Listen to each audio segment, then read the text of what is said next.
ஓடி வந்து இனிமேல் அவரை நாம் தபசுனாலையும் பக்தியாலையும் வசம் பண்ண முடியுமே தவிர நம்முடைய அழகால வசம் பண்ண முடியாது. இவ்வளவு அழகோடு நாம் இருந்தும் கூட மன்மதனை பொசுக்கி விட்டாரே என்று நினைத்து தபசு பண்ணினாள். தவப்பயனாக சிவபெருமான் கிடைத்தான். சிவனுக்கு மாலை இட்டாள். ஆனால் மன்மதனை பொசிக்கிற சிவபெருமான் சிவனே என்று இருக்கார். பார்வதியோட விளையாட மாட்டாரோ? சிவன் ஹிருதயத்துல காமம் உண்டாகல. நியாயமான காமம் தானே, பாபகரமான காமம் கூடாது. நியாயமான காமம் சாஸ்திர விகிதம். சாஸ்திரத்துல தப்பு இல்லை. தர்மாவிருத்தா காமோஸ்மி பூதேஷு பரதர்ஷபா என்று கீதையிலேயே பகவான் சொல்றான். அந்தந்த பதிக்கு அந்தந்த சதியின் இடத்துல உள்ள காமம் தப்பு இல்லை, அது விகிதம். பார்வதியின் இடத்துல கூட காமம் இல்லாம அவர் இருக்கிறத பார்த்து அவருக்கு எப்படியாவது தன்னிடத்துல ஆசையை உண்டாக்கணும் அப்படின்னு நினைத்து பார்வதி தேவிக்கு தோணி பார்வதி தேவி இந்த காஞ்சிபுரத்துல வந்து வரதராஜனாகிய கண்ணபெருமான குறித்து தபசு பண்றாள். ஸ்ரீ பகவான் பிரத்யட்சமானான். மந்திரங்கள் பீஜாட்சரங்கள்ல சில பீஜாட்சரங்களுக்கு அகோர சக்தி உண்டு. அதுல காம பீஜாட்சரம்னு ஒண்ணு உண்டு, அதுக்கு கிளீம்னு பெயர். இது கிருஷ்ணனுக்கும் அதுதான் மந்திரம், காமாட்சிங்கிற தேவிக்கும் அதுதான் மந்திரம். கிளீம் என்கின்ற அந்த பீஜாட்சரத்தை கண்ணபீரான் காமாட்சியான தன் சகோதரிக்கு கொடுத்தார். இத திரிகோண மத்தியமான யந்திரத்துல கிளீம் என்கின்ற அக்ஷரத்தை தியானம் பண்ணி பூஜை பண்ணினியானால் சிவபெருமானுக்கு காமம் உண்டாகி உன்னிடத்துல பிரியமாக இருப்பார் என்று வரதராஜன் சொல்ல, திரிகோண மத்தியே கிளீங்காரம் தியாத்வா பீஜாட்சரம் நமே காமமுத்பாதய க்ஷிப்ரங்கும் ஸ்வயம் த்வம் காமரூபிணி. பத்ரகாளியா இருந்தா சிவனிடத்துல போறே, நீ காமாட்சியா சௌமிய ரூபமா சிவபெருமான இடத்துல போறே, சிவனுக்கு நிச்சயம் உன்னிடத்துல ஆசை உண்டா. எதனால காமாட்சி அப்படின்னு பேருன்னா, அக்ஷணா காமம் ஜனயித்தும் சக்தாசி கமலேட்சணே. உன் அழக பார்த்தே சிவன், உன் கண்ணழக பார்த்தே சிவன் மயங்கி விடுவார். அத்தகைய கண்ணழகு உடையவளா இருக்கிறாள். போராத்துக்கு நீ என்னுடைய பீஜாட்சரமான கிளீங்காரத்தையும் ஸ்மரணம் பண்ணினி, ஆனால் நிச்சயம் உனக்கு சிவன் வசமாகிடுவார் என்று கண்ணபிரானாகிய வரதன் சொல்ல, ஏவ முக்தா துசா தேவி காமாட்சி காமசுந்தரி காஞ்சாம ஆம்ரவனங்கத்வா தபஸ்சக்ரே வரானனா. அதுக்கு முன்னாடியே ஏகாம்பரநாதர் அங்கு எழுந்துள்ள இருக்கிறதுனால அங்கு வந்து இந்த பீஜாட்சரத்தையே தியானம் பண்ணி கொண்டு தபசு பண்ண,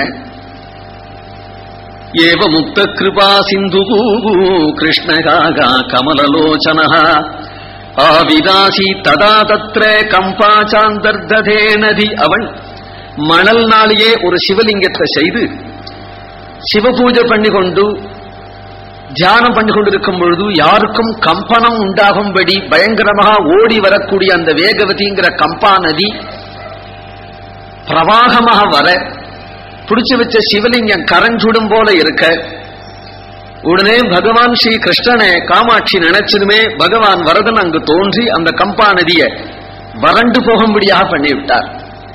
ஸ்தல புராணம் சொல்றது கம்பா நதின்னு கண்ணுக்கு தெரியல. காமோபவன் மகேதஸ்ய கிருதி காமாட்சி தரிசனாதி. காமாட்சி தரிசனம் பண்ணதுனாலே சிவபெருமானுக்கும் காமாட்சியின் இடத்திலே பிரேம உண்டாயிடுத்து. இவள் சிவகாமினியா ஆயிட்டாள். பொதுவாக பலஸ்ருதி சதிபதிகளுக்குள்ளே பிடிக்காத்தனம் இருந்ததானால் அந்த காமாட்சியை போய் தரிசனம் பண்ணினாள். காமாட்சிக்கு தரிசனம் கொடுத்த கல்வனையும் தரிசனம் பண்ணினால் எல்லாருக்கும் சதிபதிகளுக்குள்ளே பிரேம உண்டாயிடும் அப்படின்னு பலஸ்ருதி. அவசியம் தெரிஞ்சுக்கணும் இது இல்லையா? சதிபதிகளுக்குள்ள ரொம்ப பேருக்கு மனஸ்தாபம் இருக்கு. ஒருத்தருக்கு ஒருத்தர் பரஸ்பரம் பிரேமம் உண்டாகணும். இப்ப கௌரிக்கு பிரத்யட்சமான ஒரு திவ்ய தேசம் அங்க, சிவனுக்கு பிரத்யட்சமான தேசம் நிலாத்திங்கள் துண்டம் என்கின்ற எம்பெருமான்.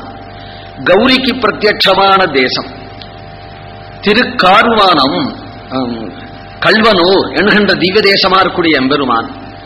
அந்த பெருமானு சொல்றார், கண்ணனாக இருக்கிறதுனால சோரமகம் சகி திரக்ஷ்யாமி சித்த சோரமகம் சகி திரக்ஷ்யாமி சோரம் நவநீத சோரம் ருக்மிணி சோரம் வசன சோரம் உதாரம் சோரமகம் சைகி திரேக்ஷ்யாமி ஷேரம் பாதி சுரேந்திரம் பிரேம விஹாரம் காமவிதூரம் சீதரம் சோரமகம் சகி திரேக்ஷ்யாமி. சோரன்னா கள்வன் என்றார். பெருமாளை போய் கள்வன் சொல்லுவானேனா அவர் என்னென்ன திருட்டு பண்ணினாருன்னு இந்த கீர்த்தனம் சொல்றார். அத்தகைய ஒரு கள்வன், கள்வன் கண்ணன், கள்வனாலே கண்ணன் பிரசித்தம். அத்தகைய ஒரு கண்ணனை ஆராதிச்சோமானால் சதிபதிகளிடத்துல பிரேம உண்டாகும். தாம்பத்தியர்த்தே உமாம் சதீம் என்று ஸ்ரீ பாகவதன் சொல்றது. தம்பதிகளுக்குள்ள ஒத்துமை இருக்கணுமானால் கௌரி பூஜை பண்ணினால் தம்பதிகளுக்குள்ள ஒத்துமை உண்டாகும் அப்படின்னு சாஸ்திரம். ஸ்ரீ பாகவதத்துல இந்த திவ்யதேசம் சொல்லப்படுறது. காமகோஷ்டியும் புரியும் காஞ்சியும் அப்படின்னு பலதேவருடைய தீர்த்த யாத்திரையை சொல்லும் பொழுது இங்கு வந்ததாக சொல்லப்படுகிறது. சுவாமி வேதாந்த தேசிகரும் காமாசிகாஷ்டகம்ங்கிற ஸ்தோத்திரத்தினால மங்களாசாசனம் பண்றார் இந்த பெருமாளை. கடைசியா ஒரு திவ்யதேசத்தை சொல்றேன். பாடகம் இதெல்லாம் அந்த திவ்யதேசத்தை மட்டிலும் குறிப்பாக சொன்ன திவ்யதேசங்களா இருப்பதனாலே தனித்தனி பாசுரங்கள் கிடைக்கிறது இல்லை. சில திவ்யதேசங்களுக்கு தனித்தனி பாசுரம். ஆனால் மற்றவையெல்லாம் ஊரகத்தாய், நீரகத்தாய், காரகத்தாய், நிலாத்திங்கள், துண்டத்தாய் என்றெல்லாம் எல்லாவற்றையும் ஸ்மரிச்சுண்டே பெறார். காஞ்சிபுரத்திலேயே அந்த திவ்ய தேசத்தை ஒரே பாசுரத்துல ஸ்மரிச்சுண்டே பெறதுனால அந்த திருநாமம் மட்டிலும் தான் கிடைக்கிறது. அந்த எம்பெருமானிடத்துல எப்படி ஈடுபட்டாரோ ஆழ்வார் அப்படிங்கிற பூர்ணமாக அனுபவிக்கிறதுக்காக நமக்கு அந்த பாசுரங்கள் பிராப்தம் இல்லை. பாடகம் அப்படின்னு ஒரு திவ்ய தேசம் அங்க காஞ்சிபுரத்திலேயே. புரா பாண்டுகுமாரா துரியோதன திதிரக்ஷஜா துரியோதன கிருதாம் பூஜாம் உபேட்ச பகவான் ஹரிஹி விதுரஸ்ய கிரகம் கத்வா விஸ்ராந்திம் பிராபமாதவா. பகவான் தூது போனது எல்லாருக்கும் தெரிஞ்ச கதை.